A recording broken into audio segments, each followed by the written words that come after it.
three is their trump card. Have I been silent this whole time? Anyways, the power of three is their trump card, and the trump card isn't working.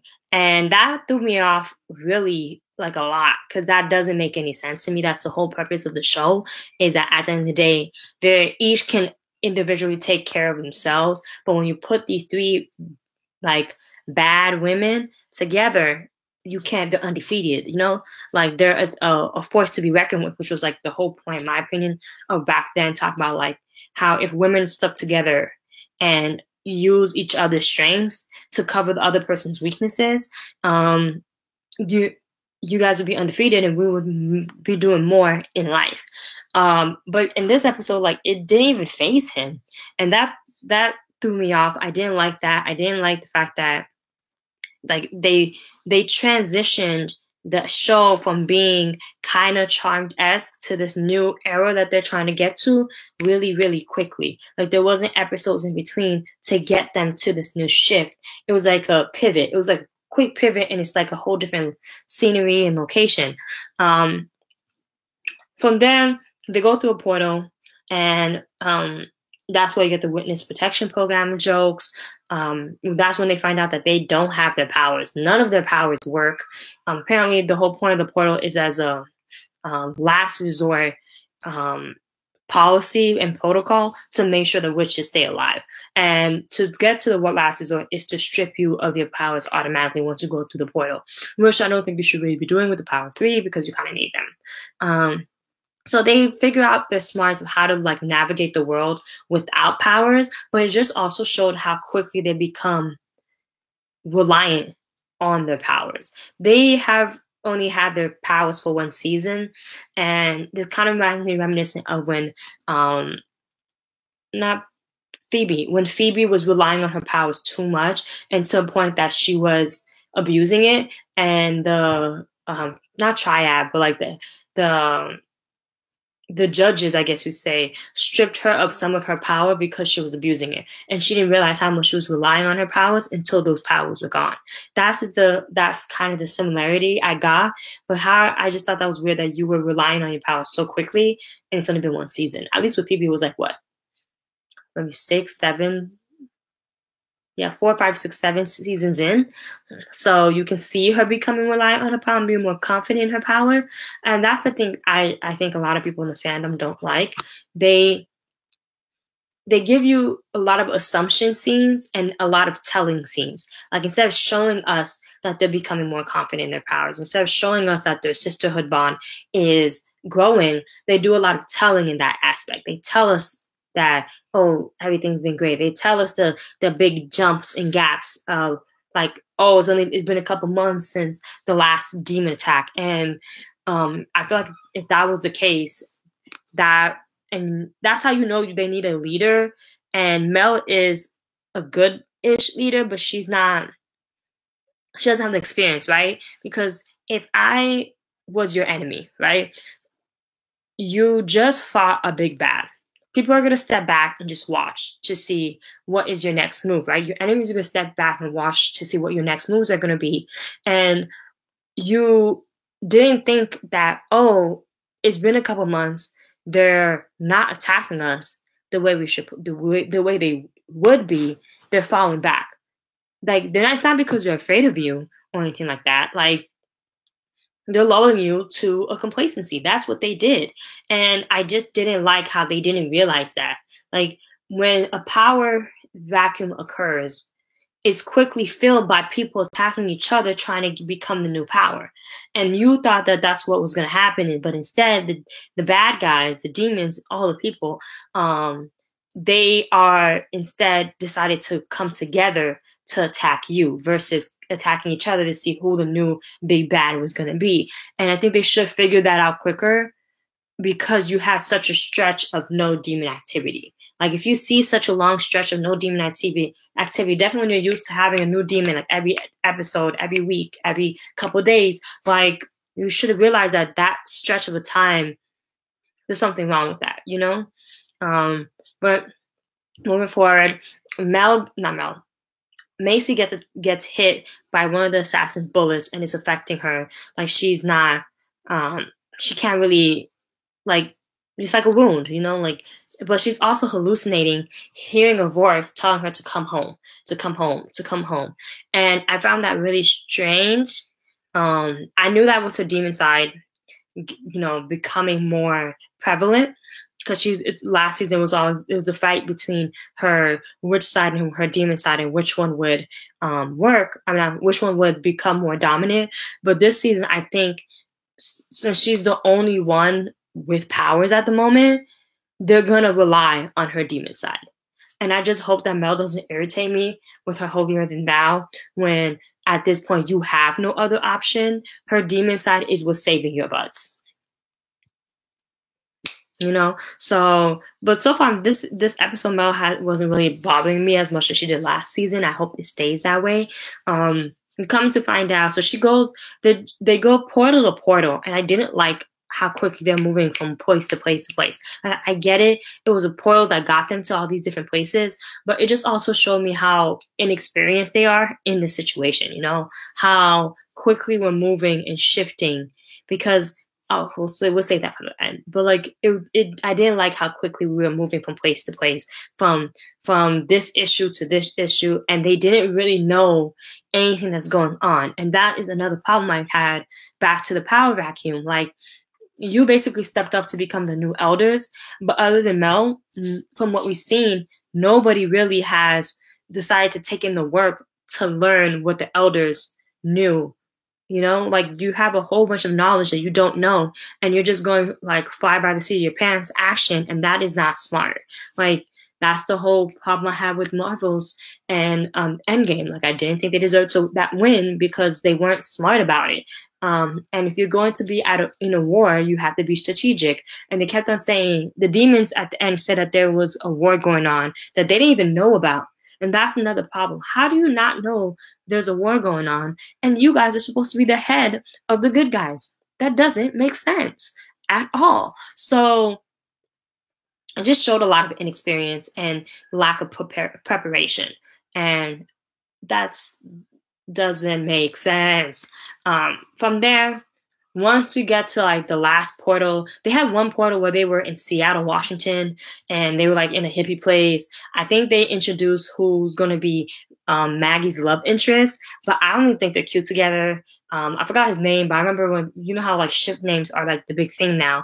Their ship name didn't really work together, and he was like low-key annoying. Like, you over here asking 20,000 questions when all she wants is a first aid kit. Like, why, sir?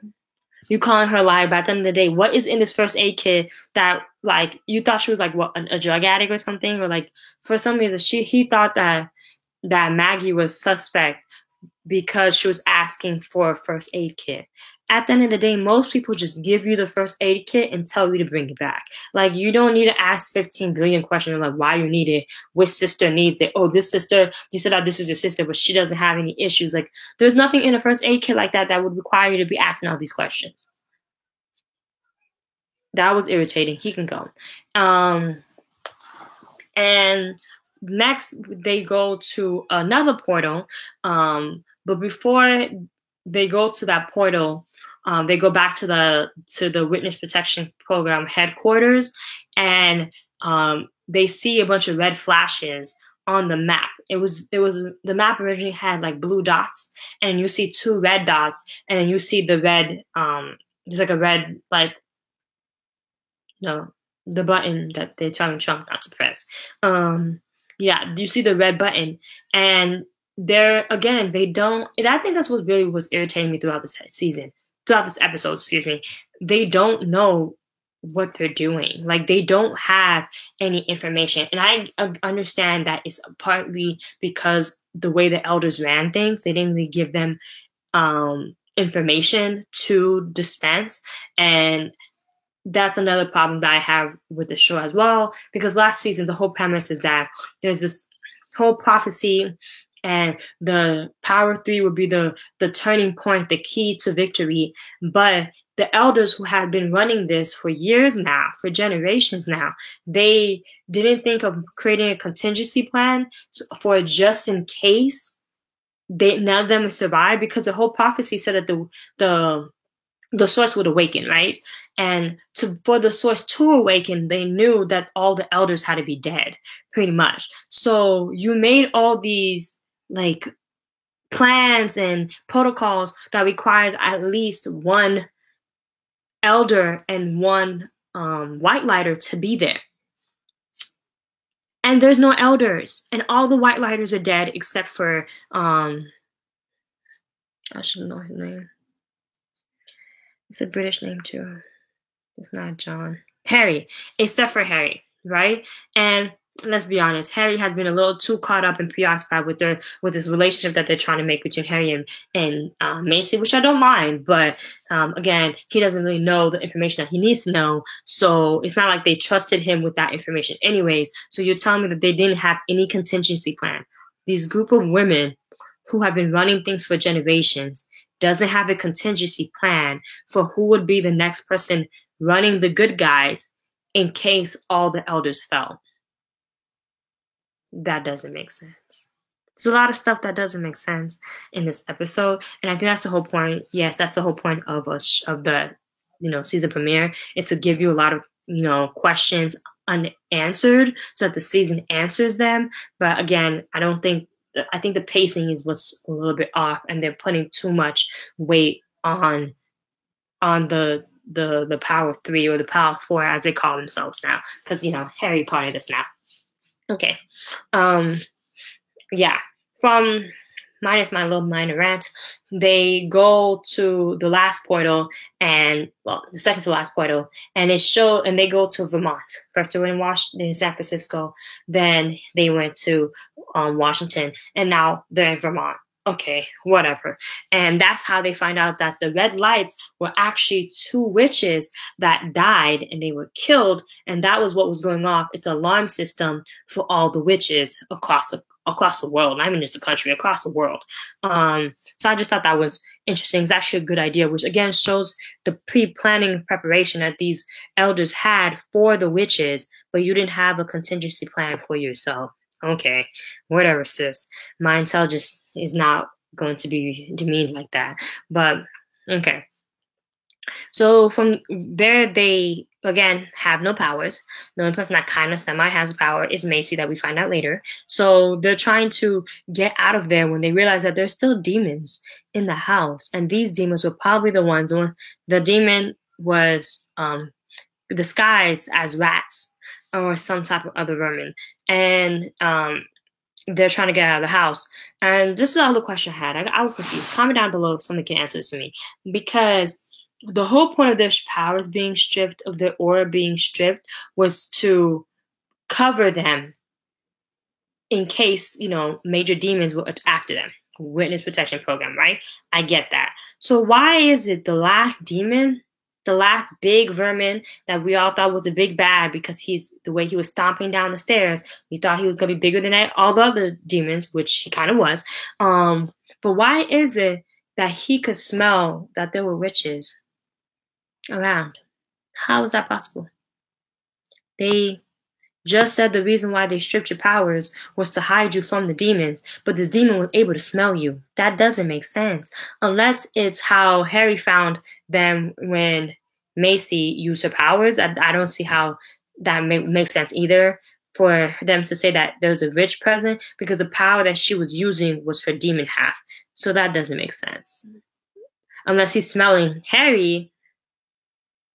But if he's smelling Harry, that kind of makes sense. But the other explanations don't make sense. So I would like somebody to, I know, right? I'm just playing with this. I think I cut it too much. But anyways, that would make sense. So I just need somebody to tell me your opinion about what is the explanation for this, right?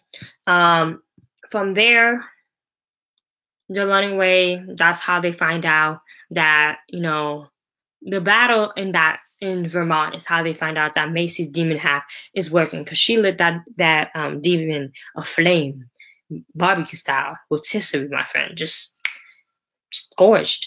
And but it was like a one and done, because again, throughout this whole process, she's wounded, so her powers are not really working to their full capacity. Harry comes when she uses her power to, rotisserize that man, the demon. Harry comes saying that he couldn't find them, but the minute Macy used her power, he was able to locate them. Cool. Um, he tries to heal her. It doesn't really work. Instead of like healing her like normally, it's like the venom was absorbed into him and it wasn't fully healed, which makes me wonder, is this a side effect of the elders not being there, because the elders are the ones that created them?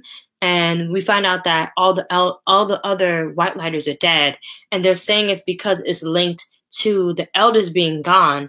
And yes, his power, he was already severed from the elders before all the elders died, but it's making me wonder, is this a side effect of the severed bond between a white lighter and an elder, when instead of just healing them like normal, he has to absorb some of the pain or some of the trauma that you're feeling to actually heal you? That'd be a kind of cool twist to show that there are long-lasting ramifications to the elders being gone, right? To a whole system of hierarchy being demolished and a new one coming to light. So because he absorbed some of the venom, the same venom that stifled Macy's powers, even if they were her demon powers, he can't orb them out. So there's stuff there. Of course, they find a way to use the last portal.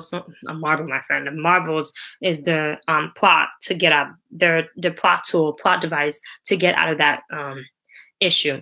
But okay, they get to the end. They realize that they're the last line of defense for the witches, so they're turning these episodes to like I guess kind of like a superhero-esque and less more Charmed-esque type of TV show, and I'm okay with that. They said that they have missions and stuff. It's very much giving me, Arrowverse vibes versus like a Charmed vibe. And because I'm a Charmed fan and I actually liked season 1, I'm gonna give this season a chance just to see if I'm gonna cancel it or not. I'm probably not, because I do like the actresses on the show, and I'm never one to stop somebody's coins. But like I said throughout the episode, like throughout my review, I don't like the quickness that they're getting to of all these different pivots on the style of how the show normally is.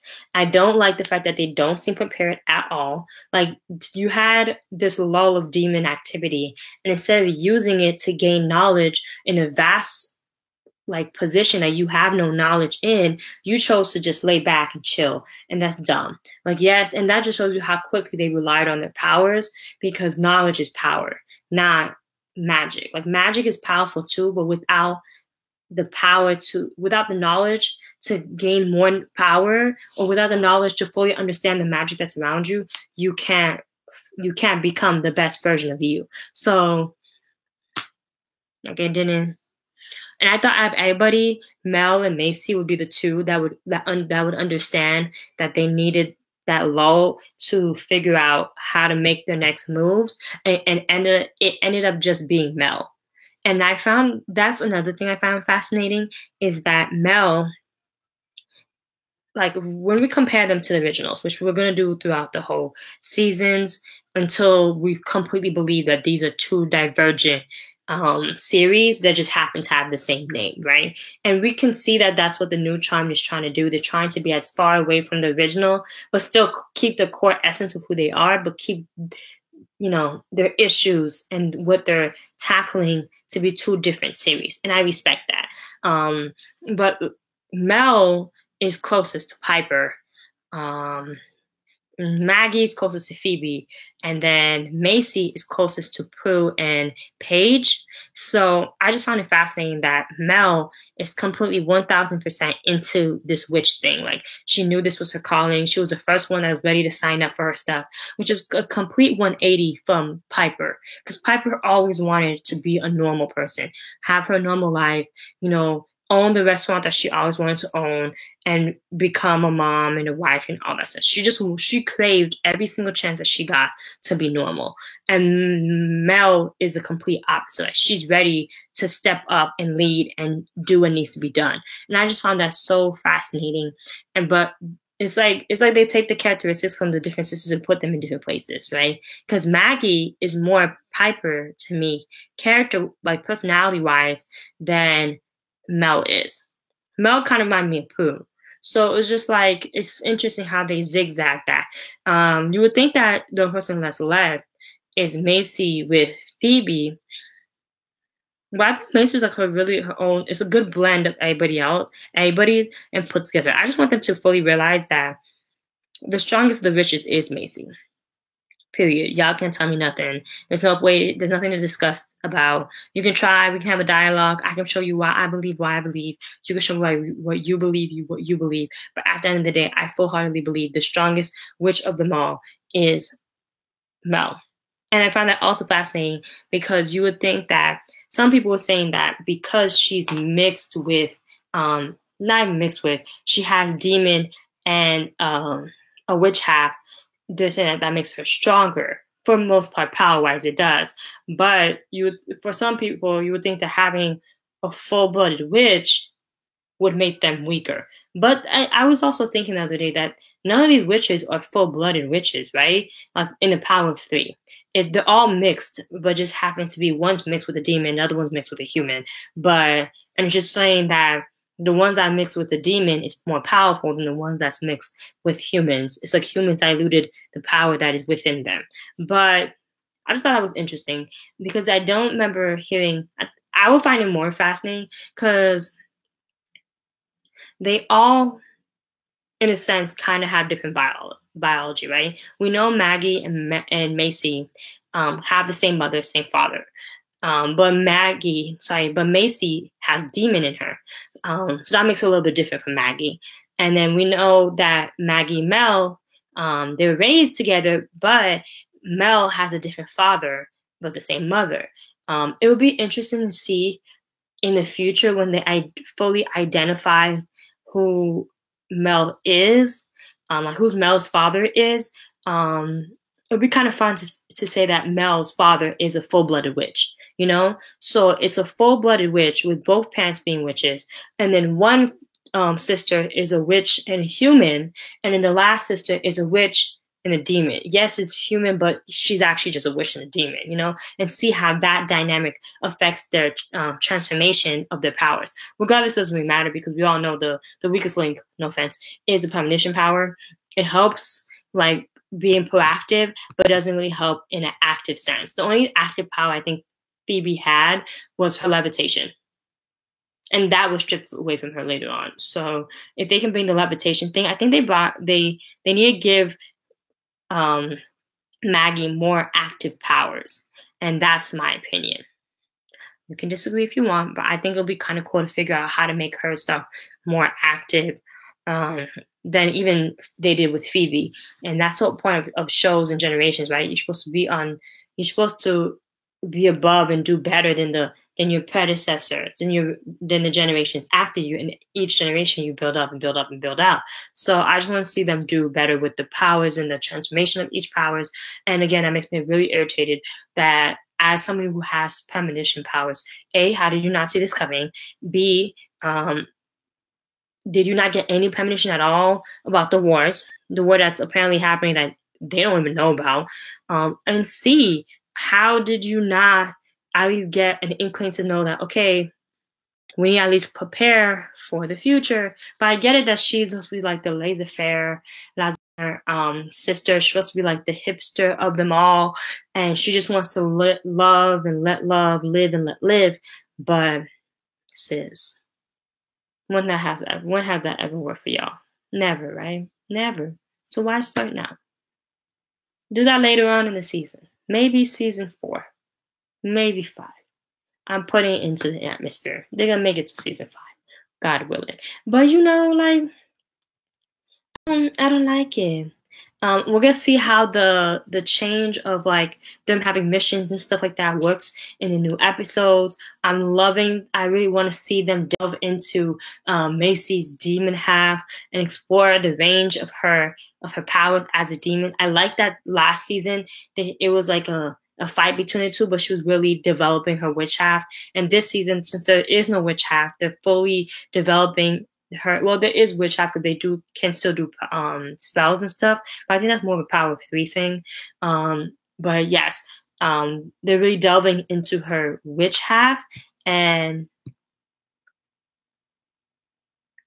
I was talking about Macy. I want to see them delve into Macy's witch half. I'm sorry, demon half.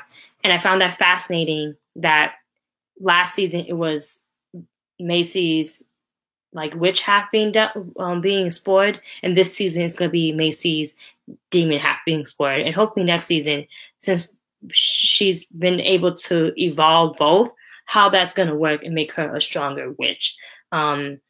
If you have any other questions or topics that you guys want me to talk about, let me know. I really can't wait for this next season. I find it hilarious that a lot of people thought that they weren't going to make it past season 1, and they came out with a season 2. I think they only did that at least to be slightly petty, but I want to see them succeed. So that is my review of season 2, episode 1 of what is the show of Charmed. If you want me to review anything else, let me know. Comment down below, and don't forget to like, comment, and subscribe, and share the video, guys. Bye. Have a great night. Did you have any other questions, David?